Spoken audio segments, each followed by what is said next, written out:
Bora lá, galera, a gente vai falar hoje aqui sobre um tema da Fundação Carlos Chagas que caiu para tribunal, para TRT da nona região em 2015. Esse tema é subjetivo, como muitos da Fundação Carlos Chagas, traz um pequeno motivador e nesse motivador a banca fala sobre a questão da imagem e da fotografia. Ela traz o exemplo de um fotógrafo, né, e que na produção daquela imagem, muitas vezes ele consegue captar uma realidade e essa realidade fica na mente das pessoas como imagem e não como fato. Então é algo para a gente refletir. Qual é a relação aí entre imagem e realidade? Essa é a grande discussão de uma proposta como a que a Fundação lançou aí em 2015 para técnico, tá? Técnico judiciário. E um livro que eu sugiro para quem quer se aprofundar é o de um filósofo da cultura, também da escola de Frankfurt, o Ralph Foster. Ele fala aqui, ó, no Retorno do Real, esse é o título do livro, e ele trabalha especialmente com a relação entre as imagens e a realidade. Vocês percebem, né, que quando a gente vai começar a problematizar um tema desse, como não tem contexto, a gente precisa amarrar para não ficar discutindo ideias aleatórias e sem fazer conexão, tá? É importante a gente amarrar nos contextos. Então já faz essa amarração na introdução entre a imagem e a realidade. Lembrem de uma coisa, o jornalismo surge exatamente com a proposta de trazer a imagem do fato. Então, a realidade começa a chegar para a gente no século XX por meio da imagem. A gente começa a entender processos que a gente não entendia de países diferentes, né, conflitos, quando a gente começava a ver as imagens. Então, quanto mais imagens a gente vê, mais a gente acredita que aquilo ali está acontecendo. Então, a imagem tem uma relação muito forte atualmente com a veracidade dos fatos. Então, essa coisa aí de que uma imagem vale mais do que 1000 palavras, sim, pra gente, isso é verdade. A gente acredita mais numa imagem do que naquilo que é contado, né assim?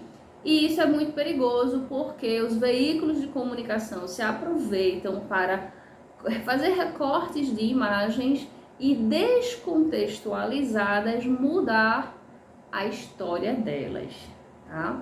Por quê? Porque gera audiência, por quê? Porque a verdade presente ali naquela situação não condiz com a verdade do dono da mídia que vai divulgar, enfim, muitas são as causas. Mas a questão é que nem sempre a imagem traz a realidade. E muitas vezes, por outro lado, a imagem traz uma realidade para a qual nós não olhamos. Então, dramas mundiais, né, problemas que são de todas as pessoas hoje no século XXI, são trazidos muitas vezes pela imagem, que é o caso do garotinho, né, do Alan, que foi fotografado tentando fazer a travessia, o garotinho sírio, né, tentando fazer a travessia para o Canadá e que morreu junto com a família atravessando o mar, né? Então a foto da criancinha na areia gerou uma comoção muito grande, porque aquela foto, na verdade, não é só da família do Alan, mas é a foto da situação da imigração atualmente no mundo.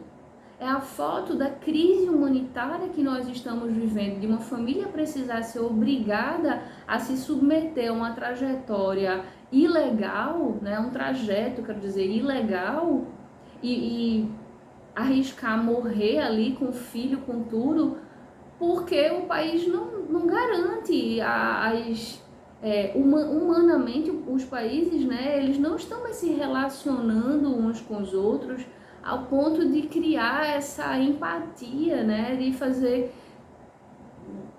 uma acolhida correta para as pessoas que estão na situação de fuga, muitas vezes de um país, fuga de uma situação, de uma guerra, enfim, às vezes de uma situação de vulnerabilidade excessiva ou de uma ditadura, enfim, das guerras civis que estão acontecendo direto nos países agora do século XX, século XXI. A imagem traz pra gente muito mais do que a morte de Alan. Mostra pra gente como nós estamos dispersos, desconectados daquilo que realmente está acontecendo. E por outro lado, a gente também vê que a imagem passa a ser no século XXI, já desde o século XX, manipulada por essa relação íntima que ela tem, não só com a verdade, mas também com os sentimentos da gente. Então, uma imagem desperta sentimentos, cria dor, né? Então, cria às vezes empatia, faz a gente agir. Então, quando a gente vê a imagem de um crime, o impacto que essa imagem tem na nossa vida, na nossa história, nas nossas atitudes, é muito grande. E como isso foi descoberto pelo mercado, hoje em dia, para a gente abordar o aspecto negativo, hoje em dia é usado contra a gente. Então, a imagem forte é usada para convencer hoje em dia os consumidores.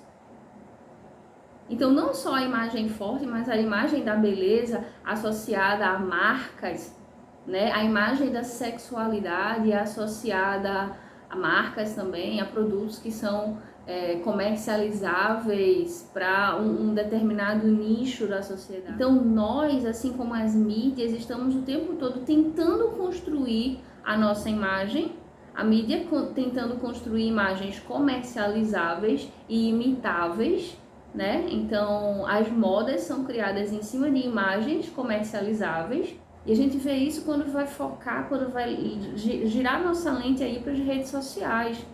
Então, muito do que é colocado ali é imagem apenas e a realidade por trás é muito diferente. Os temas da Fundação Carlos Chagas são muito bons para refletir.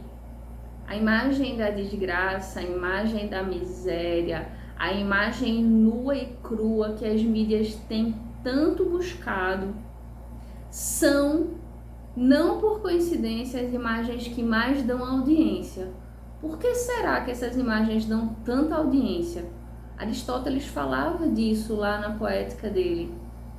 E o Aristóteles dizia que por que, lançava essa questão, né? Por que aquilo que nos horroriza nos fascina tanto? Por que a gente tem a necessidade de parar o carro para ver o acidente? Por que a imagem tem esse imã sobre a gente? Então essa é uma questão que a gente precisa refletir a respeito. Beleza? Fechou aí? Se liguem nos pontos que eu falei para vocês abordarem essa questão contextualizada. E quem quiser fazer essa questão na sala de aula com a gente, no nosso grupo de prática de redação para os tribunais, fala comigo aqui, ó, embaixo do vídeo, que a gente tem vagas.